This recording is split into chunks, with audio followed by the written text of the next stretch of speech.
पुत्री सती, प्रणाम पिताश्री। ये तुम क्या कर रही हो? पिताश्री, देवेश्वर शिव ने आज्ञा दी है कि मैं इसी प्रकार शिव आराधना करूं। वे मुझे शीघ्र ही मिलेंगे। कदापि नहीं, कदापि नहीं पुत्री। नमः शिवाय। ये ना भूलो कि तुम विशाल साम्राज्य के स्वामी दक्ष प्रजापति की राजकन्या हो। पिताश्री, मेरी यही आकांक्षा है कि देवेश्वर शिव के साथ मेरा मिलन शीघ्र ही हो, और इसी मिलन को संभव बनाने के लिए परमात्मा शिव की आज्ञा अनुसार मैं ये पूजा कर रही हूँ। ओम नमः शिवाय। तनिक सोचो पुत्री, तनिक सोचो। उस विचित्र वेशधारी कैलाश निवासी से तुम्हारा विवाह कैसे संभव होगा? एक प्रजापालक नरेश होते हुए हम स्वयं अपनी पुत्री को एक वैरागी के हाथों कैसे सौंप सकते हैं? जो पूर्व निश्चित है उसे आप विफल कैसे कर सकते हैं? मेरा जन्म ही देवेश्वर शिव की चरणों की सेवा के लिए हुआ है पिताश्री। ये तुम्हारा भ्रम है सती। स्वप्न की बातें कभी सत्य नहीं हुआ करती। तुम जो कुछ भी कर रही हो वो तुम्हारे भ्रम का परिणाम है। छोड़ दो ये सब व्यर्थ की बातें। नहीं पिताश्री, देवेश्वर शिव के प्रति ऐसा असम्मान न दिखाइए, ये उचित नहीं होगा। उचित अनुचित के तर्क में उलझकर तुम अपनी अल्प बुद्धि का परिचय दे रही हो सती। ऐसा प्रतीत होता है कि तुम्हारा ये शिव आराधना का मोह भंग करने के लिए अब हमें ही कोई उपाय करना होगा, और ये उपाय हम शीघ्र ही करेंगे। ओम नमः शिवाय। ओम। पिता दक्ष के क्रोध और चेतावनी का सती पर कुछ भी प्रभाव नहीं हुआ और वो पुनः शिव स्मरण में निमग्न हो गई। नदी तट पर सती शिव की भक्ति में लीन थी और इंद्रलोक में देवराज इंद्र, पत्नी शची तथा अन्य देवगणों के साथ नृत्य, संगीत व मनोविनोद में निमग्न थे।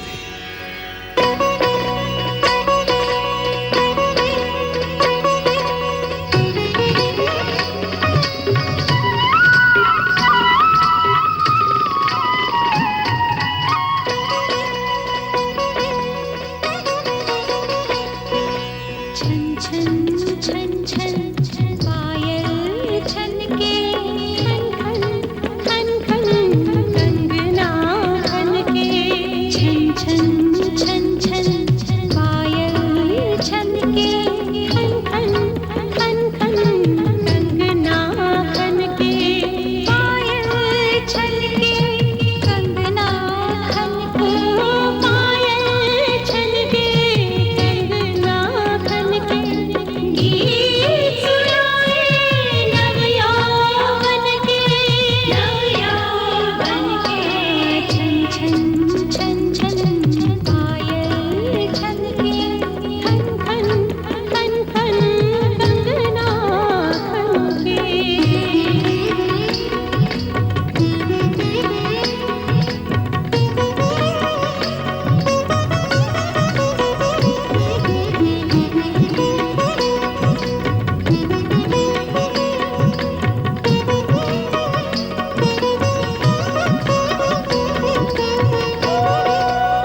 छन छन छन पायल छनके खन खन खन खन कंगना खनके छन छन छन छन पायल छनके खन खन खन खन कंगना खनके पायल छनके कंगना खनके पायल छनके कंगना खनके गीत सुनाए नव्या बनके नव्या बनके।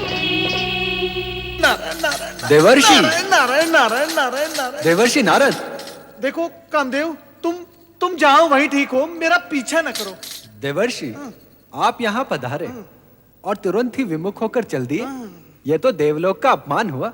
नारायण नारायण, परंतु कामदेव देखो, आप तो देव ऋषि हैं, भगवान विष्णु के परम भक्त और उनके प्रिय पात्र। मुझ किंचन से आपको कैसा भय? नारायण नारायण। कामदेव, सुना है तुम्हारे पास जो पुष्प बाण है उनमें वो शक्ति है जिससे बड़े बड़े ऋषि मुनियों की तपस्या भंग हो जाती है और वो मोहविष्ट हो जाते हैं, उनमें कामेच्छा निर्मित हो जाती है। सुना तो मैंने भी। नारायण नारायण।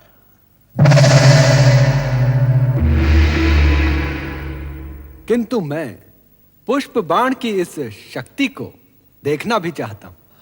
किसी सुपात्र पर इसका प्रयोग करना चाहता हूँ। और आप? नारायण नारायण। कामदेव, ऐसा नहीं हो सकता। मैं नारायण भक्त बाल ब्रह्मचारी, प्रयोग के लिए क्या मैं ही शेष रह गया हूँ? ये घृणित विचार तुम छोड़ दो। घृणित विचार?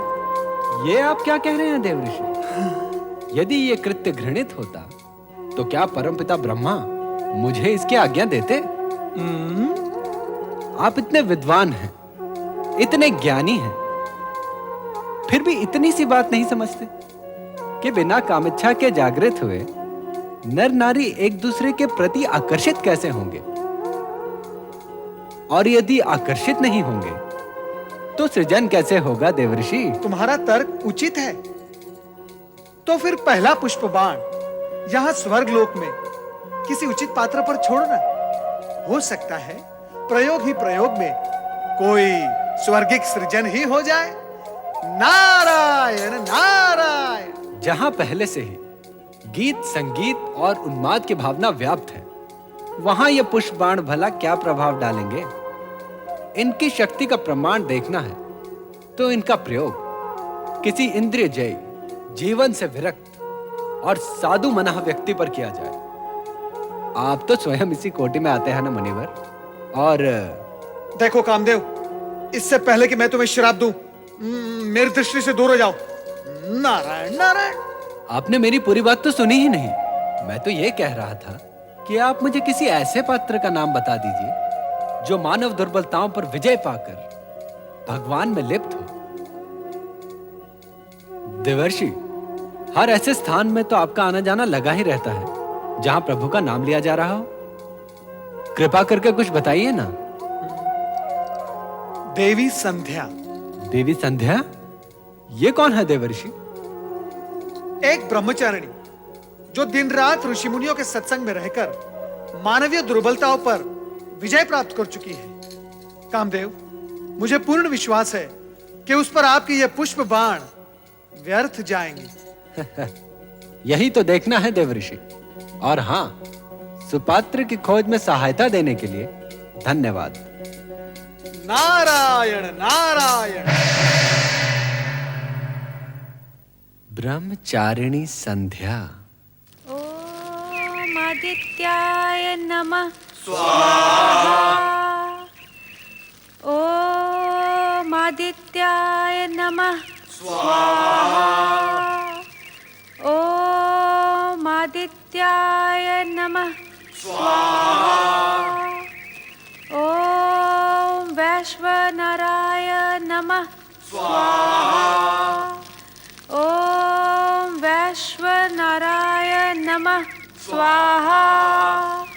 ओम वैश्वनराय नमः स्वाहा। ओम आदित्याय नमः स्वाहा। आदित्याय नमः स्वाहा। ॐ वैश्वनराय नमः स्वाहा। ॐ वैश्वनराय नमः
संध्या देवी, देवी संध्या, सुनिए देवी संध्या।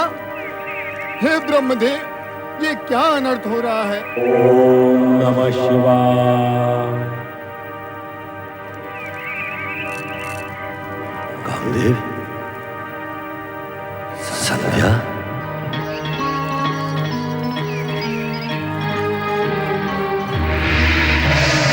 कामदेव,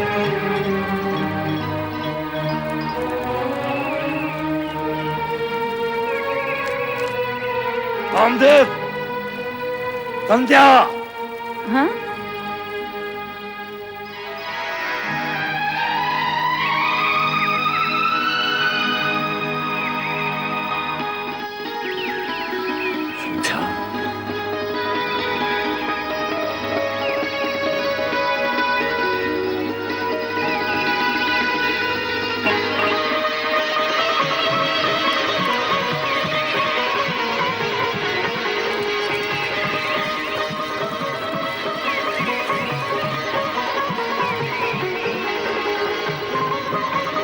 हे भगवान शिव, ये क्या अनर्थ हो रहा है? यदि अरण्यों में स्थित ये पुण्य स्थल भी भोग स्थल बनने लगे तो आप में रमे हम भक्तों का क्या होगा? इस संसार का क्या होगा? हे प्रभु, हमारी रक्षा कीजिए। रक्षा कीजिए प्रभु, रक्षा कीजिए प्रभु, रक्षा कीजिए। हे प्रभु रक्षा कीजिए, रक्षा कीजिए।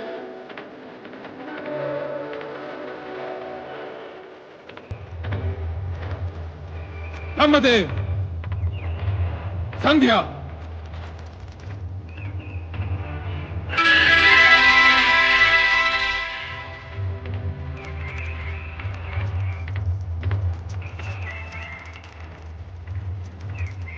ब्रह्मदेव, सृष्टि रचना के साथ साथ धर्म, नीति, सदाचार आदि का प्रचार तथा उनके नियम पालन के लिए प्रेरणा देना भी आपका ही उत्तरदायित्व है। हमें खेद है, आपके मानस पुत्र कामदेव ने तो इस पावन वातावरण को कलुषित करने का प्रयास किया ही। आप स्वयं भी अपनी मर्यादा, अपने स्थान और अपने उत्तरदायित्व को भुलाकर इस निर्लज कृत्य में लीन हो गए। और देवी संध्या, तुम्हारा चरित्र तो न जाने कितनों के लिए आदर्श रहा है। सुनते थे पाषाण भले ही पिघल जाए, किंतु देवी संध्या के ब्रह्मचार्य कवच को भेद कर एक कामदेव तो क्या, यदि 100 भी प्रयास करें तो डिगा नहीं सकते। किंतु तुम्हारा भी क्या दोष? जब शिष्ट ही डगमगाने लगे तो अनर्थ होना तो अवश्यंभावी है। हे देवादेव सदाशिव, मैं अपनी भूल को स्वीकार करता हूं। अपने मानस पुत्र मनमत मनोज के प्रमाद का अवलोकन करने में मैं ऐसा खो गया कि स्वयं को ही भूल गया। मैं अपने कृत्य पर लज्जित हूं और आपसे क्षमा याचना करता हूं। मैं नहीं जानती भगवान कि ये सब कैसे हुआ, किंतु इतना अवश्य जानती हूँ कि एक ब्रह्मचारिणी का मन यदि पल भर के लिए भी चंचल हो उठे तो ये पाप है। मुझसे भी पाप हुआ है। मैं बहुत लज्जित हूँ भगवान, मुझे क्षमा करें, मुझे क्षमा करें। नहीं, ब्रह्मचारिणी होकर तुमने अग्निहोता के पूज्य पद को कलंकित किया है। तुम्हारा अपराध अक्षम्य है। हाँ, मुझसे पाप हुआ है, मुझसे अपराध हुआ है। मैं कलंकिनी हूँ, मैं क्षमा के योग्य नहीं हूँ। नहीं, नहीं, नहीं। परमपिता, मुझे क्षमा कीजिए पिताश्री। तुम्हारे मुख से पिता सुनते हुए भी मुझे लज्जा आती। तुम्हें अपने पुष्प बाणों का प्रयोग करने के लिए क्या ऋषि आश्रम और देवी संध्याएं मिली? बाद में जब मैं कामाधक देवी संध्या की सहायता के लिए पहुंचा तो तुमने मुझे ही अपने पिता को ही दूषित करने का दुष्चक्र चलाया। जो हुआ उसका मुझे खेद है पिताश्री, किंतु ये सत्य है। आपको अपने प्रयोग में उलझाने की मेरी कोई इच्छा नहीं थी। कामाविष्ट देवी संध्या के शरीर से निकली मोहिनी गंध ने आपको उनकी तरफ आकर्षित होने के लिए विवश कर दिया। और जो भी हुआ हो,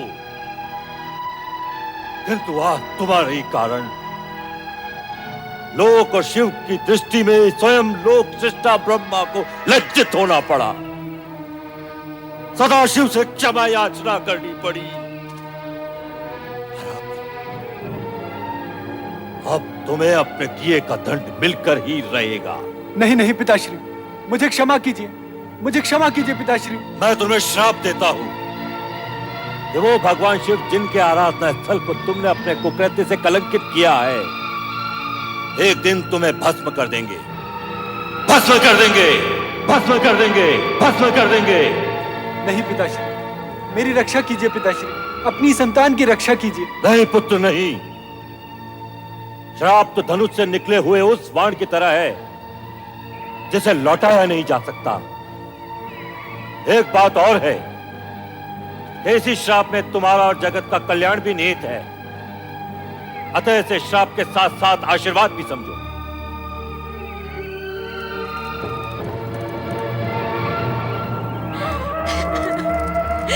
मैं पापी हूँ, मैं अपराधिनी हूँ, मैं पापी हूँ, मैं कलंकिनी हूँ, मैं कलंकिनी हूँ, मैं कलंकिनी हूँ, मैं कलंकिनी हूँ, मैं कलंकिनी हूँ, मैं कलंकिनी हूँ, मैं कलंकिनी हूँ, मैं कलंकिनी हूँ, मैं पापिन हूँ, मैं पापिन हूँ, मैं पापिन हूँ, मैं कलंकिनी हूँ।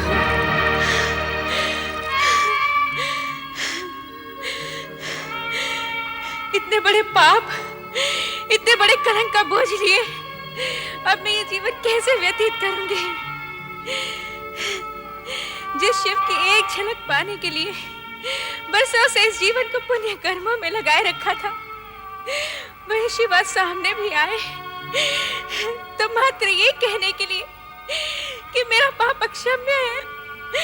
अब मेरे जीवन का क्या अर्थ और बिना अर्थ के ये जीवन कैसा?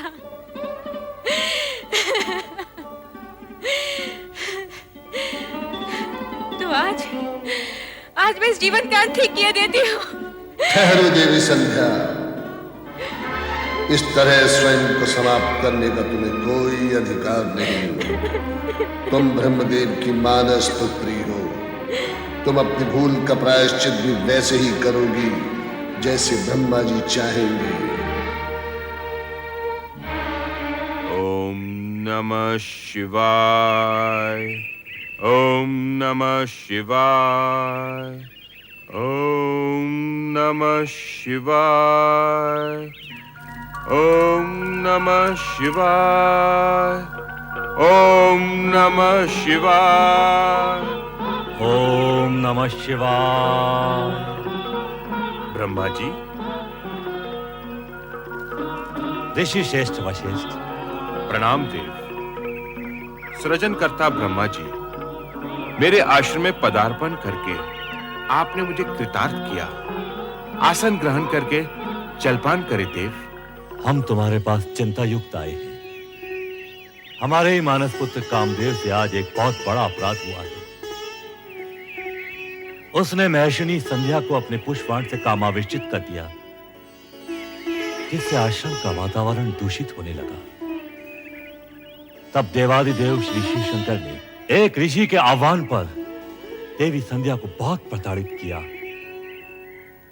पाप बोझ से लज्जित संध्या अपने जीवन का अंत करने ही वाली थी,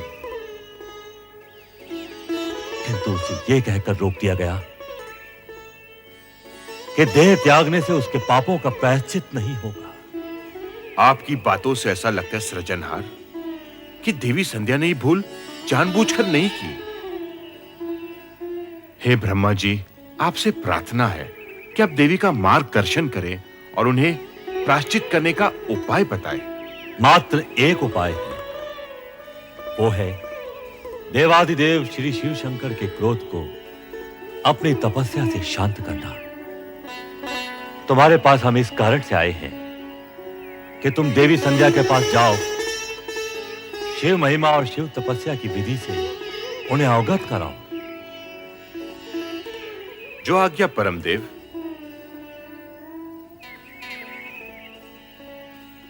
किंतु संध्या इस समय होगी कहां?